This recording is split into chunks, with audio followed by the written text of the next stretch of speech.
Well, welcome back to smallbusinessbuffalo.com. I'm Pat Jones, and today we're joined by Mr. John Howell of nxtARROW. Good morning. Thanks for joining us. Getting back on the debate. Right. Yeah. So we talked with Alan, and his opinion seemed to be that nxtARROW is actually harming the Buffalo economy. What's your...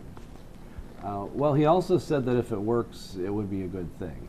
So he's, at least he has said that to me in the past, and I thought I heard a little bit of that coming out from his interview. But Alan, everything that I could ascertain from what Alan was saying was that he essentially doesn't understand our policies. And if he had asked me some simple questions about what our policies are, I think 90% of his concerns would have been eliminated. Essentially, the issue, there's the first issue of, free services, and should any company give away design services, for example, which is what started the whole controversy, as a way to entice people to come to Buffalo. Our policy on free for what anybody in our vendors network, there's two kinds of free, and I tell vendors that I'm recruiting this, and I tell potential clients that I'm recruiting this. Mm-hmm. First kind is if you're going to be receiving an ongoing service or benefit, whether it's space, whether it's accounting services, whether it's legal counsel, public relations, whatever it might be, if it's an ongoing service, and then we're asking vendors who have excess capacity to leverage it to give you the first year free in exchange for a long-term agreement to continue to purchase those services and benefits at the market rate. So it's a delayed gratification then? Essentially, yeah. I mean, our company has practically given away most of our services to the clients we have so far. Anybody who starts a new business has to offer deep discounts to attract a clientele, to build up a client base. I think that's an acceptable and common business practice. I don't understand what the controversy about that is. So I think Alan was making the point that it's one thing to give space away for free, the real estate, and then but the design services are right, and that's the second kind of free that we talk about. Yeah, and that is if you're receiving a one-off, whether it's incorporation, whether it's some upfront financial services, whether it's design services, branding, PR for your launch, anything that's concentrated in the beginning of your relationship. Then the way that is handled is they get a bill for it a year later. Okay, so it's essentially it's a free year. It doesn't mean you never pay for it. So essentially, if you look at what we do is we take the entire package that we would call a launch package. Okay, so it involves a lot of upfront services, and it involves a lot of ongoing services.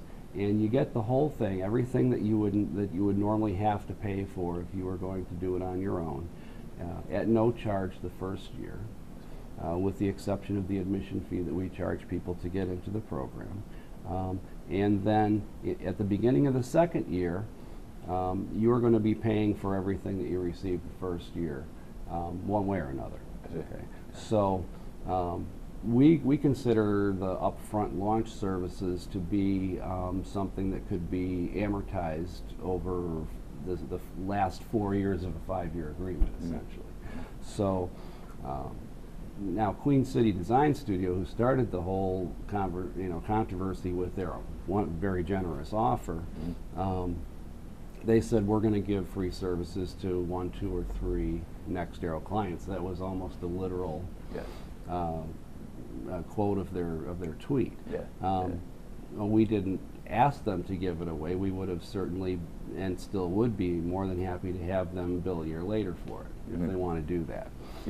So we don't ask people just to give things away. If people choose to do it, yes, we do have a third approach that we take, which is if you don't really want to do if you don't want to get involved with billing later and that whole thing, and you want to do something good for Buffalo, take one client on and help them out. That's certainly more on the altruistic end of it. So certainly, people are certainly free to do that if they wish to do that. But that's really not the way we have designed it. Yeah. The design is you're either going to pay for 4 years of services in a 5-year period, or you're going to pay for your upfront services, starting year 2, however long it takes you to pay for it. Yeah. And you can either put it on a credit card, you can make payment arrangements with the vendor, or you can pay it all at once, at the end of the first year. That's pretty much up to you. Yeah. So what happens if the business goes under, if it fails? Well, that's the risk we all take. Yeah. Okay. I mean, we run that risk with anybody we do business with. Of course, yeah. If you're willing to bill somebody for services, you don't know for sure if you're ever going to get paid. Okay. Certainly, if you're dealing with startups, that risk is a lot higher. So it's just part of the game. Exactly, it's part of the game. And that's why we emphasize leveraging excess capacity. And remember, our 10-second elevator speech is we leverage excess capacity for mutual benefit. So if you have excess capacity, and it costs you nothing to provide a service or some office space, then what do you lose if you never get paid? Right. Okay? And you might gain something. Okay? Because if the business does survive, then you're going to gain a client who's going to pay you, and they'll be a loyal client because you helped them get started. And that's in the contract? Yes. Okay. Yes. And I guess, do you think it's devaluing their competitors? That comes back to the whole question about whether or not it's ever appropriate to give something away, I suppose. And if you look at the way services and goods are sold in a free market economy, people always have sales. People buy one, get one free. Mm-hmm. I don't see this any different than that. Buy 4 years, get 1 year free. That's basically what we're offering people. Yeah.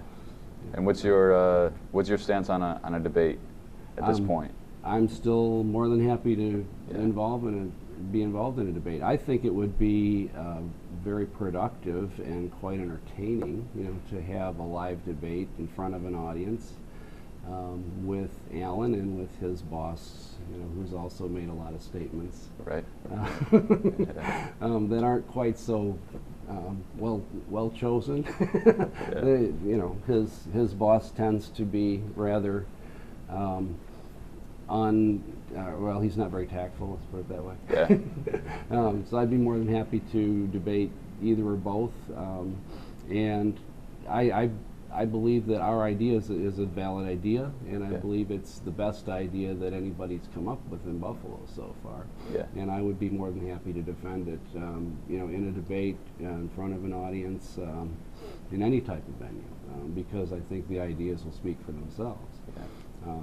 You can disagree with it, but it does. Here's the thing. I mean, does it devalue Buffalo?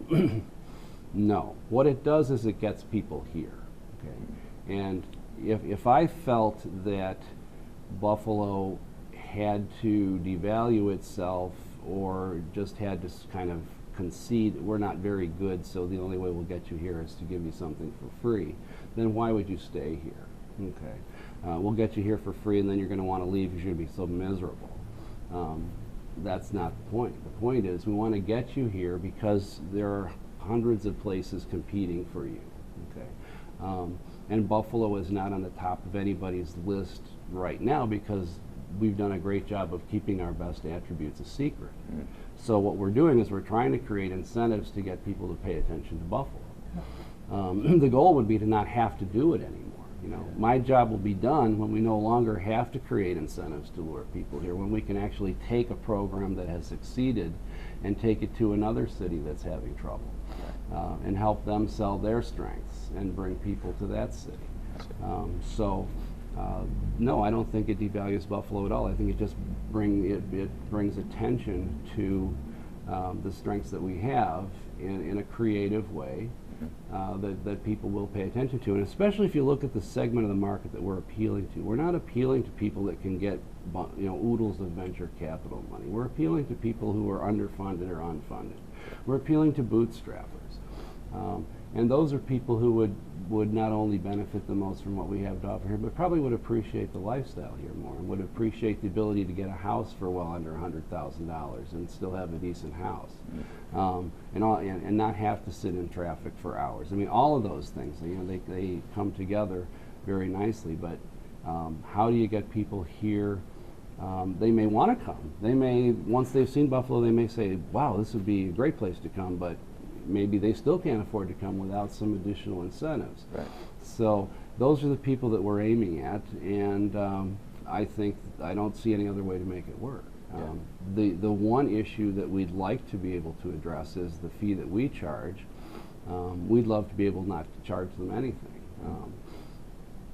If we can get some cooperation from the community to help pay for what we do, we might not have to charge them anything. But at this point, our initiative is being developed as a private initiative. We want to show that this can be done on the private level. Mm-hmm. I know Alan's point was that, you know, maybe nxtARROW's necessary. I mean, I kind of got a sort of a begrudging concession. Well, if all of the other public agencies did what they were supposed to do and work together, we wouldn't need nxtARROW. Well, yeah, that's the point. They're not very well coordinated, and they're not doing a very good job of bringing in businesses and marketing Buffalo outside of Buffalo as a startup mecca. Yeah. And because they're not, we are here, essentially. If they ever were to get good at it, we would either join forces with them or, you know, move on. Yeah. I mean, you know, we don't have a need to exist for ourselves. We're here for Buffalo. I mean, the whole inspiration for what we're doing is love for Buffalo, and looking at Buffalo from outside the box, seeing it with the cup being half full instead of half empty, and you know, that's where this all comes from.